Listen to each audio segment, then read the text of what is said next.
زدبانگ کے شاہینم و قارم بزمی چیز، صحراست کے دریاست تہ بالو پر ماست۔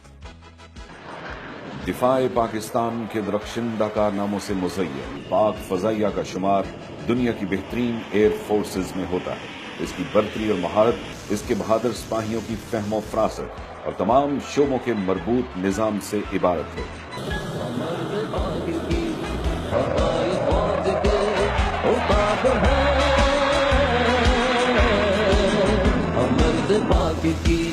ہوائی فوج کے عقاب ہے، یقین بے مثال ہے، یقین بے مثال ہے، وفا میں لاجواب ہے۔ پاک فضاؤں کی نگہبانی کی اہم ذمہ داری پاک فضائیہ کے ایک ذیلی ادارے ایئر ڈیفنس کو سونپی گئی ہے۔ فضائی دفاع کے نظام میں اس کی حیثیت ایک ایسی کھلی آنکھ کی مانند ہے جو خیرہ کرتی روشنیوں اور گھپ اندھیروں میں دشمن کو دیکھنے اور اپنے ہدف کو نشانہ بنانے کی صلاحیت رکھتی ہے۔ یہ فضائی نگہبان سال کے 12 مہینے گرمی سردی کے احساس سے بے نیاز، مادی سود و زیاں کی فکر سے آزاد پاک فضاؤں کے چپے چپے پر نگاہ رکھتے ہیں۔ انہی جانباز مجاہدوں کو ایئر ڈیفنس کنٹرولرز کہا جاتا ہے۔ ان کی تربیت کا آغاز پاک فضائیہ کی ایئر ڈیفنس برانچ میں شمولیت سے شروع ہوتا ہے۔ منتخب ہونے کے بعد ایک aviation cadet Pakistan air force academy Risalpur میں 3 سال کی تعلیمی، عسکری اور پیشہ ورانہ تربیت کے مراحل سے گزرتا ہے۔ بنیادی تربیت کا آخری مرحلہ فضائی دفاع کے اسرار و رموز سے آگہی ہے، جسے ایئر ڈیفنس ٹریننگ سکول انتہائی جدید تربیتی اور حربی آلات کی مدد سے بخوبی سر انجام دیتا ہے۔ سکول میں کیڈٹس کو فائٹر کنٹرولنگ کے ساتھ ساتھ ریڈار اور زمین سے فضا میں مار کرنے والے میزائلوں کے استعمال سے بھی متعارف کروایا جاتا ہے۔ مستقبل کے فائٹر کنٹرولرز کو حربی اور دفاعی چالوں کی ابتدائی تربیت پاک فضائیہ کے تیار کردہ جدید ترین سیمولیٹرز پر دی جاتی ہے۔ ہوائی فوج کے عقاب ہے۔ You see, aircraft operating in the western flank of the area is getting outside the area. Had you initiated this turn 10 seconds earlier with a tighter bank, you would have been able to manage your area properly. School میں cadet کی کردار سازی اور قائدانہ صلاحیتوں کو پنپنے کا بھرپور موقع دیا جاتا ہے۔ یہاں سے فارغ التحصیل ہونے کے بعد ایوییشن کیڈٹ پائلٹ آفیسر کے عہدے پر کمیشن کر دیے جاتے ہیں۔ ایئر ڈیفنس کنٹرولر کی تربیت کا اگلا مرحلہ school of air defence operations ہے، جہاں مشن کی منصوبہ سازی، مؤثر جنگی تدابیر اور چالوں کی تربیت دی جاتی ہے۔ Coming towards the tactics of the mission, here we envisage that adversary is having IR tail quarter missiles, whereas our formation is having IR all aspect missiles. School کی تربیت کے بعد ایئر ڈیفنس کنٹرولرز کو ملک کے طول و عرض میں پھیلے ایئر ڈیفنس یونٹس میں تعینات کر دیا جاتا ہے، جہاں شبانہ روز کڑی محنت اور متعدد مشقوں کی مدد سے اسے اپنی پیشہ ورانہ صلاحیتوں کو سنوارنے کا موقع ملتا ہے۔ ایک کہنہ مشق فائٹر کنٹرولر کی اگلی منزل کامبیٹ کمانڈرز اسکول ہے، جو دنیا بھر میں اپنی پیشہ ورانہ مہارت اور تربیت کے معیار کی وجہ سے جانا جاتا ہے۔ اسکول کا شمار دنیا میں صف اول کے فضائی لڑاکا تربیت کے اداروں میں ہوتا ہے۔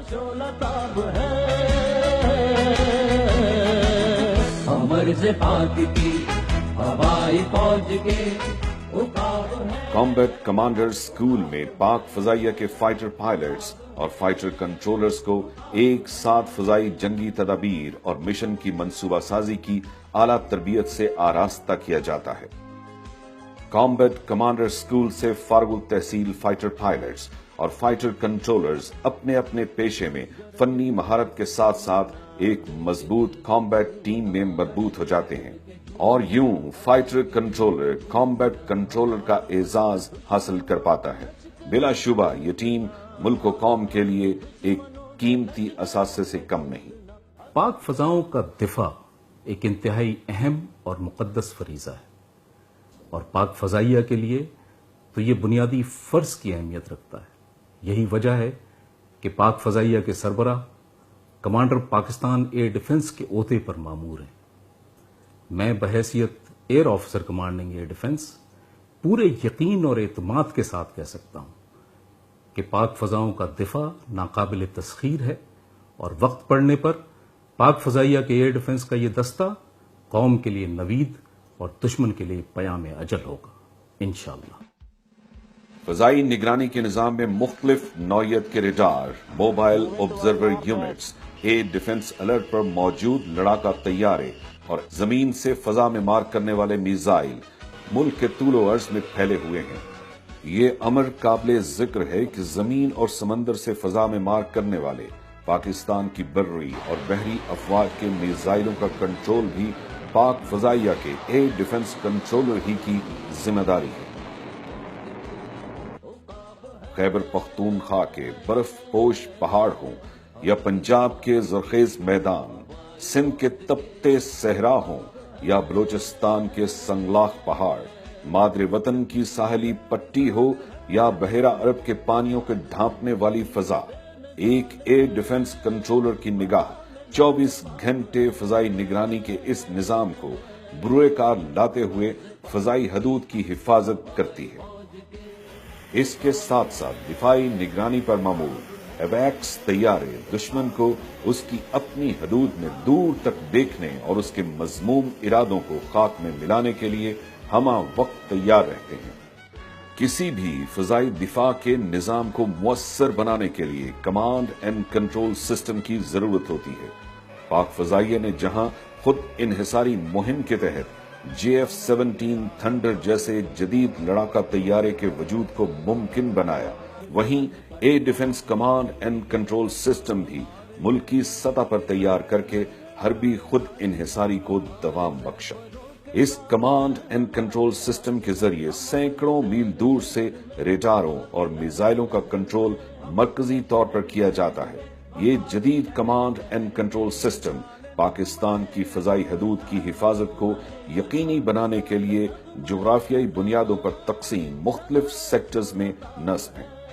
اپنی اپنی حدود میں متعین ریڈاروں اور میزائلوں کا ڈیٹا ان سیکٹرز میں ہمہ وقت میسر ہوتا ہے، جس کی بنیاد پر دوست اور دشمن کی پہچان کرتے ہوئے یہ سیکٹرز دفاعی اور حربی احکامات جاری کرنے کے مجاز ہوتے ہیں۔ فضائی نگرانی کا یہ نظام دشمن کو نشانہ بنانے کی مکمل صلاحیت رکھتا ہے۔ پاکستان ایئر ڈیفنس کی پیشہ ورانہ صلاحیتوں اور بروقت رد عمل کا اندازہ اس بات سے بخوبی لگایا جا سکتا ہے کہ کسی بھی طیارے کی شناخت کرنے میں صرف چند لمحوں کا قلیل وقت درکار ہوتا ہے۔ اس مختصر وقت میں پاکستان ایئر ڈیفنس دشمن کو اس کے مذموم عزائم سے روکنے کے لیے مناسب اقدامات مکمل کر چکی ہوتی ہے۔ ایئر ڈیفنس برانچ کے تنظیمی ڈھانچے میں ایئر ڈیفنس کمانڈ کی حیثیت سربراہ کی سی ہے، جہاں تمام سیکٹر سے ہر طرح کی فضائی نقل و حرکت کی معلومات ہمہ وقت موجود ہوتی ہیں، جن کی بنیاد پر زمانہ امن و جنگ میں پاک فضائیہ کے سربراہ بحیثیت کمانڈر پاکستان ایئر ڈیفنس حربی اور دفاعی احکامات جاری کرتے ہیں۔ ہمارے ملک پاکستان کی فضائی سرحدوں کی ذمہ داری پاک فضائیہ کا اولین فریضہ ہے۔ اس کے لیے نہ صرف کہ ہم دن رات چوکنا ہے، بلکہ ایئر ڈیفنس نظام کو دن بدن بہتر بنانے کی کوشش میں مشغول ہیں۔ As air defence commander of Pakistan میں قوم کو یقین دلانا چاہتا ہوں کہ کبھی بھی کسی دشمن کو پاکستان کی سرحدوں کی طرف میلی آنکھ سے نہیں دیکھنے دیں گے۔ تاریخ گواہ ہے کہ جب بھی دشمن نے ارض پاک کی فضائی حدود کی طرف میلی نگاہ ڈالی، پاک فضائیہ کی کامبیٹ ٹیم نے حرمت وطن پر آنچ نہ آنے دی اور قوم کا سر فخر سے بلند کیا۔ یہ ٹیم کبھی فاروق حیدر اور رفیقی کی صورت میں مارکائے چھم کی یاد دلاتی ہے، تو کبھی رب نواز اور یونس کی صورت میں بروز عید دشمن کے مذموم ارادوں کو خاک میں ملاتی دکھائی دیتی ہے، کبھی انوار اور جمال کی صورت میں دشمن کے طیاروں پر بجلی بن کر گرتی ہے، تو کبھی ایجاز اور چنگیزی کی صورت میں مارکائے لاہور میں فتح کی نوید دیتی ہے۔ پاک فضائیہ کی سنہری تاریخ ایسے ہی سرفروش شہداء اور غازیوں کی داستانوں سے مزین ہے۔ یہ غازی، یہ تیرے پراسرار بندے، جنہیں تو نے بخشا ہے ذوق خدائی، دو نیم ان کی ٹھوکر سے صحرا و دریا، سمٹ کر پہاڑ ان کی ہیبت سے رائی۔ All sectors, threat imminent. Maintain higher state of alert. Establish AWACS anchor. AWACS sector. Scramble for anchor station Bravo.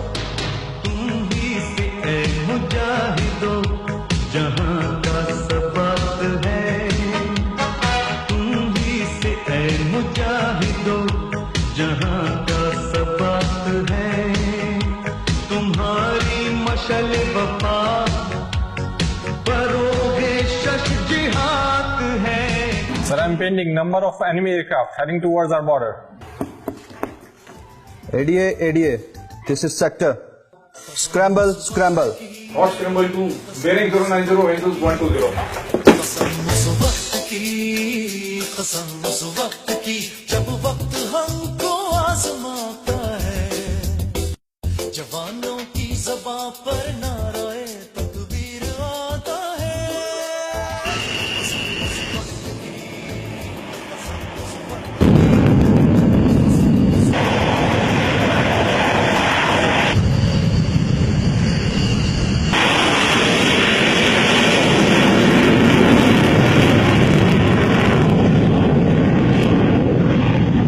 Shamsher leader, bogies head on, 50 miles from border. Targeted positively, 4 contacts, hostile Shamsher leader.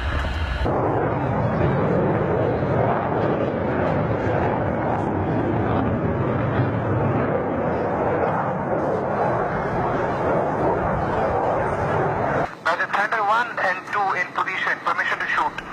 You are clear to shoot.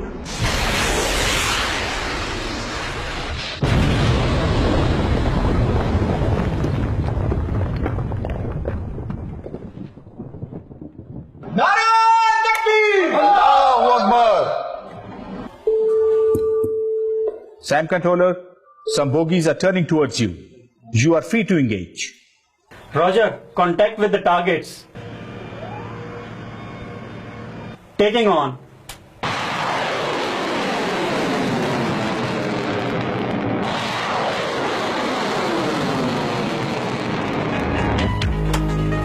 Sector, all bogies shot down.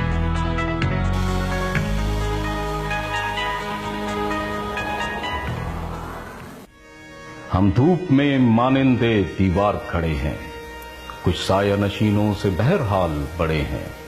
سو جاؤ عزیزو کہ فصیلوں پہ ہر ایک سمت ہم لوگ ابھی زندہ و بیدار کھڑے ہیں۔